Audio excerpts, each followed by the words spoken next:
Invité de VYP aujourd'hui, Laurent Mazery, bonjour. Bonjour. Et bienvenue en plateau, homme politique, élu à Elancourt, adjoint au maire, délégué à la culture. Vous siégez à l'agglomération de Saint-Quentin-en-Yvelines en tant que vice-président chargé des sports. Vous avez aussi parmi vos différentes fonctions la présidence de la société d'exploitation mixte du Ciné 7, c'est à Elancourt, et puis celle de cette chaîne aussi de TV 78. Et il y a un point commun à toutes ces casquettes, elles sont fortement impacté par la crise sanitaire. Plus de théâtre, plus de cinéma, plus de culture, plus de sport non plus. Peut-être un sentiment général au début.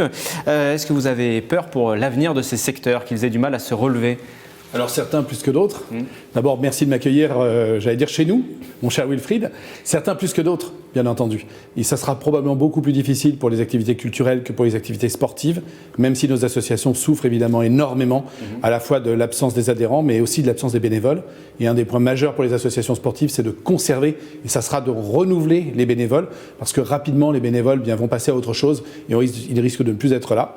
Et sur l'activité culturelle, alors on n'a pas totalement tout stoppé, entre autres les écoles municipales de danse, de sport, d'art plastique continuent à délivrer une prestation, évidemment essentiellement digitale, mais par contre, bien sûr, les salles culturelles publiques seront frappées de la même façon que les salles culturelles privées, à une différence près, c'est que malheureusement ou heureusement, on n'a pas une obligation de résultat de chiffre d'affaires, on a une obligation de bien dépenser dans l'intérêt général des deniers publics. Et bien entendu, les différentes collectivités qui nous soutiennent, entre autres la mairie d'Elancourt pour la structure culturelle élancourtoise sera toujours présente. Oui, ça veut dire que justement, vous qui êtes aussi responsable politique, il y aura un accompagnement. On peut penser que ce ne sera pas forcément les secteurs prioritaires pour relancer la machine économique.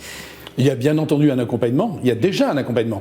Il y aura, mais il y a déjà. On ne laisse pas les associations seules et on ne laisse pas nos structures culturelles à l'abandon, on ne laisse pas notre cinéma non plus à l'abandon. Mais bien sûr, il faudra soutenir cette relance. L'État y est aussi également pour beaucoup, mais il faudra le soutenir par des éléments et des décisions concrètes du quotidien. Ce n'est pas forcément que de l'argent, c'est d'être là, ne serait-ce que psychologiquement, pour épauler les différentes personnes quand il va falloir reprendre ces activités.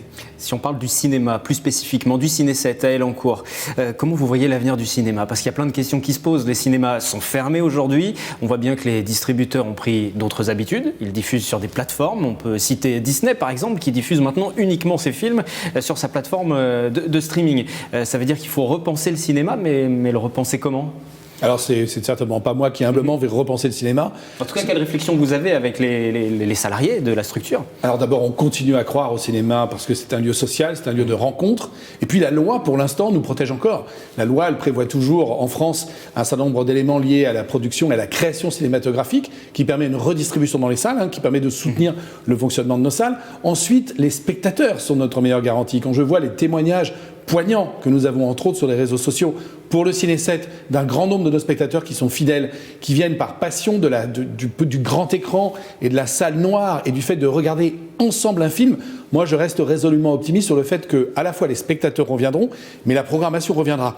Je ne suis pas certain, Wilfried, que la décision d'aller vers les plateformes soit une décision qui soit unique, monolithique, définitive et qui fasse que 100% des films demain seront exclusivement produites et distribués par les plateformes. Les plateformes, c'est un autre mode de distribution qui, pour moi, est complémentaire de celui du cinéma, mais le cinéma, vous le verrez, perdurera. On avait dit exactement la même chose quand la télévision est née. Dans un premier temps, quand la radio est arrivée un peu après le cinéma, puis la télévision, on a dit c'est la mort des salles, et on se rend compte qu'aujourd'hui, le cinéma est plus vivant que jamais, en tout cas, à part le Covid. Et je suis certain qu'il en naîtra rapidement de ces cendres très temporaires. Donc le Ciné 7 à Elancourt va perdurer et va se relever une nouvelle fois. On peut rappeler que tout de même ce cinéma existe depuis 1975, qu'il a fait face à de nombreuses périodes difficiles, génération des multiplexes par exemple. Il a fallu se réinventer, se moderniser, c'était en 2013.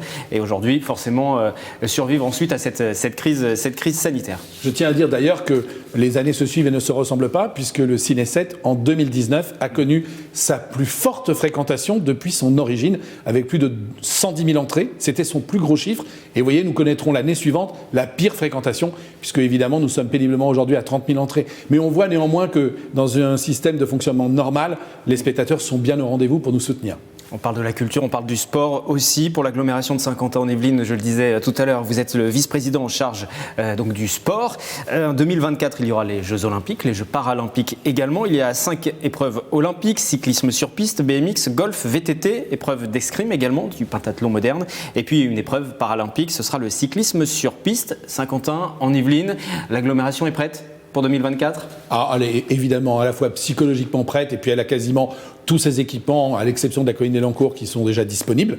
Ils avaient été préparés pour ça. Certains ont même été testés. Je rappelle, les championnats du monde sur piste pour le Vélodrome national. Et puis, bien évidemment, la Ryder Cup au Golfe national. Donc, plus près que Saint-Quentin-en-Yvelines, je ne vois pas d'autres communes qui le soient. Je dirais même qu'on est presque beaucoup plus près que Paris lui-même. En tant que tel, nous sommes probablement la ville qui est déjà la plus olympique et la plus paralympique de France avec nos équipements, mais également avec la mentalité. On a pu tester avec les résultats de la Ryder Cup l'importance que revêtait le fait d'impliquer à la fois la population. Il ne faut pas que ce soit un événement extérieur qui vienne et un peu comme un criquet qui mange un champ qui reparte ensuite. C'est pour ça que nous travaillons avec la population sur ce qu'on appelle l'héritage, c'est-à-dire que faire de nos structures au lendemain des Jeux Olympiques, et que le geste d'accueil des Jeux Olympiques, à part l'élément de motivation, de centralité, de dynamisme également pour nos entreprises, soit aussi un élément structurant d'équipement destiné à durer. D'équipements de transport, d'équipements d'accueil des sports et évidemment, bien entendu, d'équipements au service aussi de nos entreprises. Donc on est prêt, mais on est prêt aussi pour le lendemain des Jeux Olympiques. Les Jeux Olympiques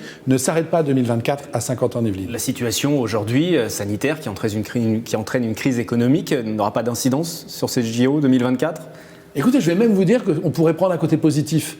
Entre autres, le report des Jeux Olympiques de Tokyo l'année dernière à cette année, à 2021 qui s'annonce. Ce qui nous permet, entre guillemets, de gagner un an sur l'expérience, l'analyse des décisions techniques à prendre et à regarder ces Jeux Olympiques de Tokyo pour adapter éventuellement certains de nos équipements, mieux définir par exemple nos pistes de BMX, mieux définir par exemple encore la future colline d'Elancourt avec sa piste de VTT. Donc, il n'y aura pas d'impact. Je pense que d'ici là, le vaccin nous aura, je l'espère, protégés, sauvés tous. J'espère également qu'il y aura des traitements, parce qu'on parle beaucoup du vaccin. Il ne faut pas oublier quand même le traitement. Ça me semble, à mon sens, moi j'ai été touché parce que j'ai perdu mon papa, donc je pense que les traitements sont vraiment essentiels.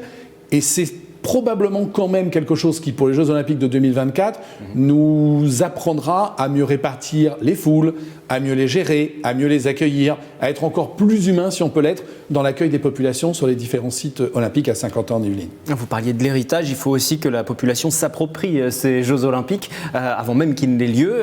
Il y aura des opérations peut-être. Je pense à la journée olympique, c'est le 23 juin. En 2020, ça n'a pas pu avoir lieu. En 2021, par contre, il y aura bien une journée olympique, on l'espère. Absolument. Absolument. On y travaille, elle est budgétée, c'est prévu. Et puis, il y aura dans l'ensemble des communes, bien entendu, l'équivalent d'un village olympique qui sera dressé à chaque fois que nécessaire sur une manifestation. Et comme on l'avait fait pour la Ryder Cup, il y aura bien entendu un énorme travail réalisé avec les scolaires aussi, mais aussi avec les entreprises. Mais je ne veux pas le dire aujourd'hui, j'aurai l'occasion de revenir vous en parler.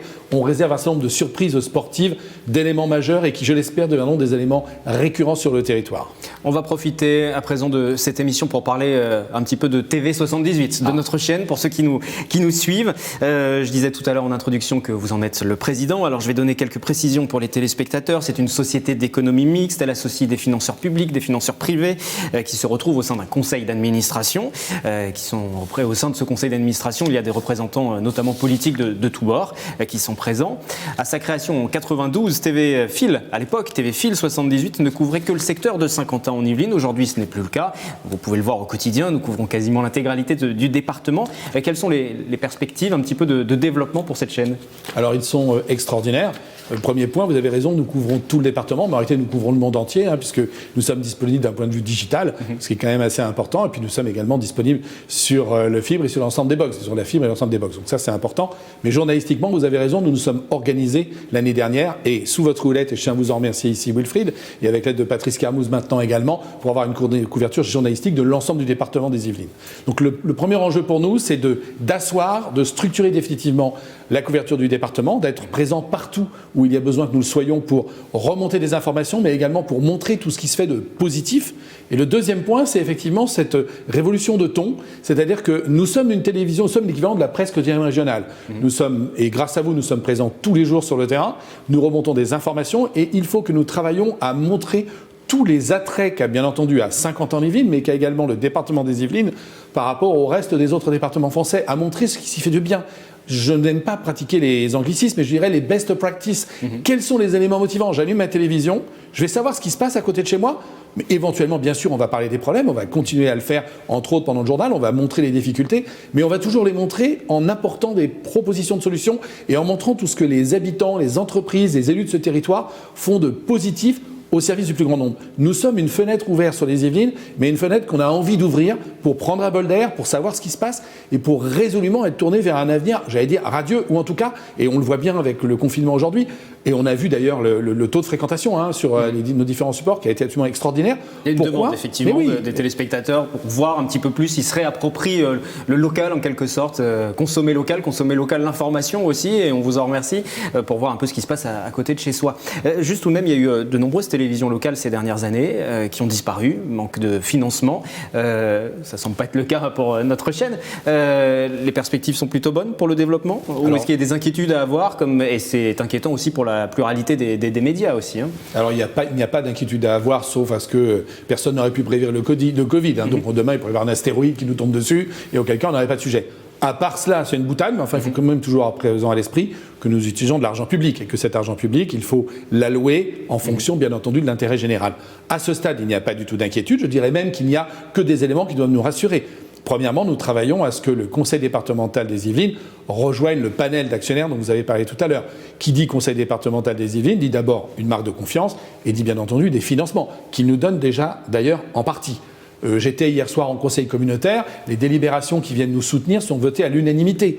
Et je tiens ici à saluer d'ailleurs la responsabilité des différents élus du territoire, et vous l'avez dit Wilfried, qu'ils soient de droite, de gauche ou du centre, ils soutiennent notre chaîne, parce que je crois qu'ils ont bien compris aujourd'hui la chance qu'était une chaîne locale comme TV78 pour porter la parole d'un territoire et montrer tous les attraits de la vie quotidienne sur le territoire. Donc moi, je n'ai pas de motif d'inquiétude, j'ai que des motifs d'optimisme, et je pense que cette nouvelle mandature sera au contraire celle qui s'ouvrira pour porter encore plus haut la parole de TV78 et donc des territoires que vous représentez quand vous prenez la parole, Wilfried. Nouvelle mandature, puisque vous venez effectivement d'être réélu président de cette chaîne. Peut-être un mot aussi rapidement sur l'évolution de la télévision. Et ça ne concerne pas uniquement la télévision nationale, les télévisions locales aussi sont concernées. Il y a un autre mode de consommation par les smartphones, les tablettes, sites internet, les replays.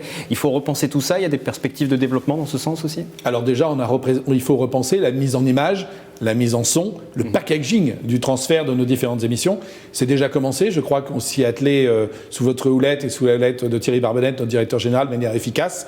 Les community managers, les différents webmasters qui sont dans cette chaîne ont cette capacité, cette volonté, et on le voit au quotidien, d'adapter nos messages aux différents supports. Et vous avez raison, il reste encore des choses à inventer, entre autres en termes d'interactivité, quelque chose qu'on ne fait probablement pas assez et qu'on va développer, c'est-à-dire faire intervenir le téléspectateur, mais le consommateur de nos images, qui aujourd'hui peut intervenir grâce effectivement à l'ensemble du digital et au retour qu'on peut en avoir. C'est un point sur lequel nous allons travailler effectivement de manière très forte dans les mois et les années à venir.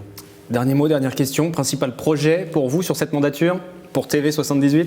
Je vous l'ai dit, consolider ses financements, accroître son audience, puisqu'on existe qu'à travers l'audience. Également un point important, nous sommes un des rares vecteurs de publicité locale, avec l'affichage publicitaire éventuellement, et nous devons vraiment nous renforcer sur cet aspect-là, parce que quand on fait de la publicité locale, certes, on fait rentrer des recettes, mais également on montre tous les commerces de proximité qui en ont tant besoin aujourd'hui, on montre à travers notre chaîne toute l'importance et toute la couverture, l'extraordinaire pluridisciplinarité de ces commerces sur notre territoire. Donc nous devons également développer nos ressources publicitaires, mais au-delà des ressources, surtout la visibilité de nos commerçants et de nos différents commerces sur notre chaîne. Ça aussi, c'est un enjeu. Merci beaucoup Laurent Mazory, et puis je vais en profiter aussi pour remercier toutes les équipes avec qui nous travaillons au quotidien et qui vous permettent de suivre ces programmes. Voilà, à très bientôt. À très bientôt sur TV78.